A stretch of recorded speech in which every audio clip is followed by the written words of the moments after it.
Kursk में रूसी सेना का ड्रोन हमला। रूस ने लैंसेट ड्रोन से धावा बोला। हमले में यूक्रेन के 7 सैनिक मारे गए।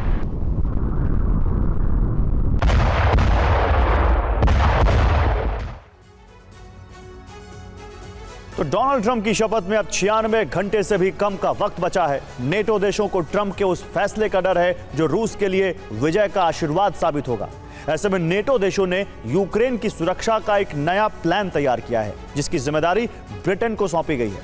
ब्रिटेन के प्रधानमंत्री कीर स्टारमर इस वक्त कीव में मौजूद हैं, जहां ब्रिटेन और यूक्रेन के बीच एक समझौता हो सकता है, जिसमें कीर स्टारमर 100 साल तक यूक्रेन को सुरक्षा का वचन देंगे। लेकिन उनके इस कदम से पुतिन आग बबूला है। डर है कि अगर कीर स्टारमर ने समझौते पर हस्ताक्षर किए तो पुतिन लंदन पर सीधा हमला कर देंगे। 15 जनवरी को ज़ेलेंस्की पोलैंड की राजधानी वॉर्सो में थे, जहां उन्होंने पोलैंड के राष्ट्रपति से मुलाकात की।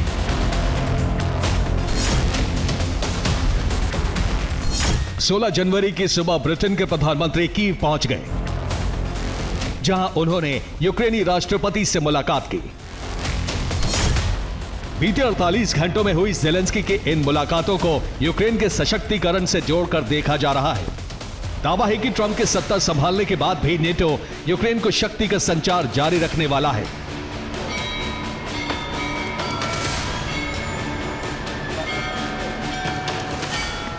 इसी की घोषणा करने और रूपरेखा तय करने ब्रिटेन के प्रधानमंत्री कीर स्टारमर आज सुबह कीव पहुंचे, जिसके कुछ घंटों बाद दोनों माइकेलविस्की स्क्वायर गए, जंग में मारे गए शहीदों को श्रद्धांजलि दी।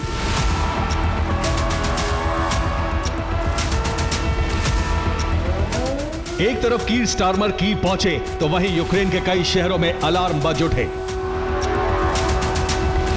सुमी से लेकर दनीप्रो तक बजते इन सायरन की वजह रूस का ड्रोन अटैक था।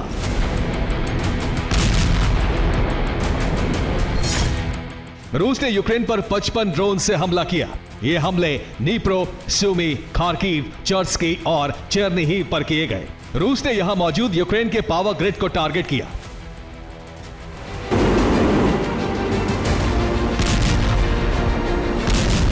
रूस का टारगेट यूक्रेन के पावर ग्रिड थे, लेकिन यह मैसेज ब्रिटेन के प्रधानमंत्री कीर स्टारमर के लिए था, जो यूक्रेन की 100 साल की सुरक्षा का प्लान लेकर यूक्रेन पहुंचे हैं। कीर स्टारमर यूक्रेन के साथ 100 साल की साझेदारी पर हस्ताक्षर करने वाले हैं। यह रक्षा, ऊर्जा, व्यापार और विज्ञान से जुड़ा समझौता होगा, जो यूक्रेन को 1 सदी तक सुरक्षा की गारंटी देगा। ब्रिटेन यूक्रेन के साथ बाल्टिक सागर, काला सागर और अजोब में रक्षा सहायता पर समझौता करने वाला है। साथ ही दोनों के बीच साझा ड्रोन कार्यक्रम को लेकर समझौता संभव है।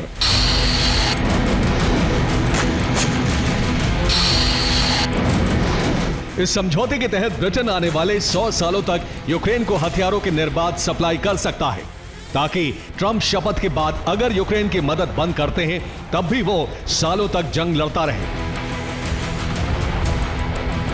यूक्रेन के साथ समझौते की बात कीर स्टारमर ने खुद एक बयान के दौरान कही। कीव पहुंचने से पहले उन्होंने एक बयान में कहा, पुतिन यूक्रेन को उसके करीबी सहयोगियों से दूर करना चाहते थे, लेकिन उनकी यह महत्वाकांक्षा एक बड़ी रणनीतिक विफलता रही है। ब्रिटेन और यूक्रेन पहले से ही करीबी दोस्त हैं। हमारी ये साझेदारी दोस्ती को अगले स्तर पर ले जाएगी।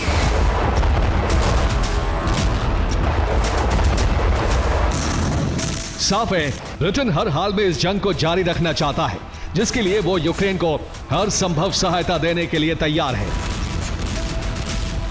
लेकिन कीर स्टारमर के इस कदम से रूस आग बबूला है। पुतिन के जनरल आंद्रे गुरुलेव ने समझौता होने पर लंदन को राख बनाने की धमकी दी है। उन्होंने एक इंटरव्यू के दौरान कहा, यूक्रेन रूसी क्षेत्रों को ब्रिटेन के मिसाइलों से दहला रहा है। यह नेटो की नेविगेशन प्रणाली के बिना असंभव है। मेरा मानना है कि ब्रिटेन को धरती से मिटाने के लिए इतना काफी है। ऐसा मिसाइल हमला होगा जिससे ब्रिटेन का नामो निशान मिट जाएगा।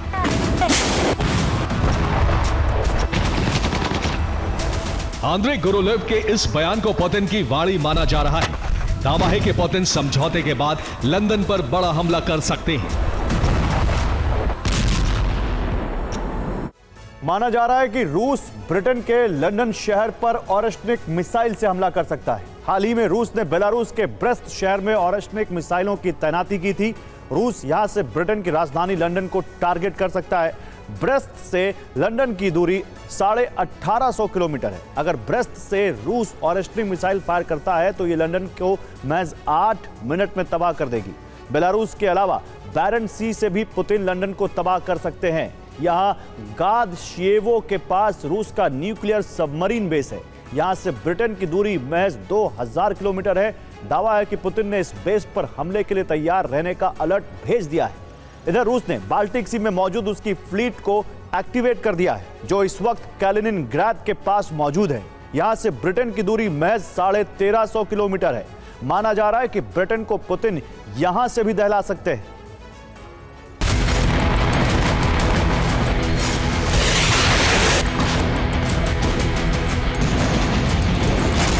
कीर स्टारमर अच्छी तरह से जानते हैं कि उनके इस कदम से लंदन की सुरक्षा खतरे में होगी। लेकिन सवाल है कि इसके बाद भी वो यूक्रेन को सुरक्षा गारंटी क्यों देने वाले हैं।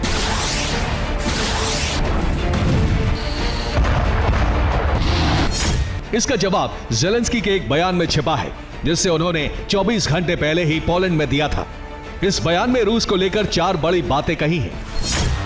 यूक्रेन के बिना यूरोप रूस का मुकाबला नहीं कर पाएगा। रूस के पास अधिक हथियार और फौज है। क्रेमलिन को रोकने के लिए यूक्रेन की जीत जरूरी है। अगर यूक्रेन हारता है तो पुतिन आगे बढ़ जाएंगे।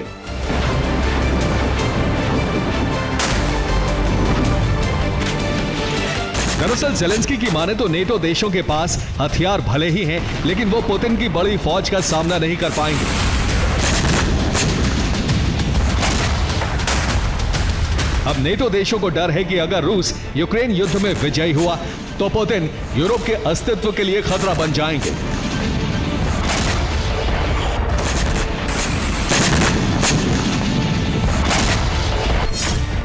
रूस का पहला टारगेट बाल्टिक देश बन सकते हैं, जिसमें लिथुआनिया, लातविया और एस्टोनिया को निशाना बनाया जा सकता है।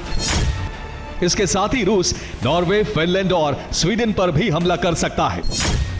रूस का तीसरा टारगेट पोलैंड, रोमानिया और डेनमार्क जैसे देश भी हो सकते हैं।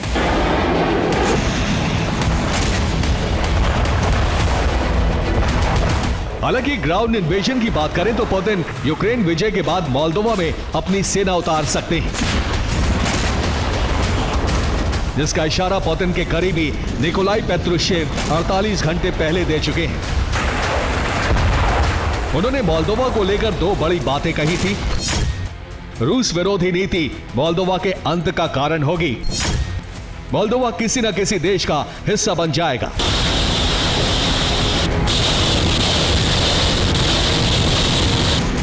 माना जा रहा है कि इसी खतरे को रोकने के लिए नेटो यूक्रेन युद्ध जारी रखना चाहता है और इसका जिम्मा नेटो ने ब्रिटेन के प्रधानमंत्री कीर स्टारमर को सौंपा है। लेकिन उनका यह कदम ब्रिटेन में तबाही की शुरुआत कर सकता है। Bureau report, TV9 Bharatvarsh.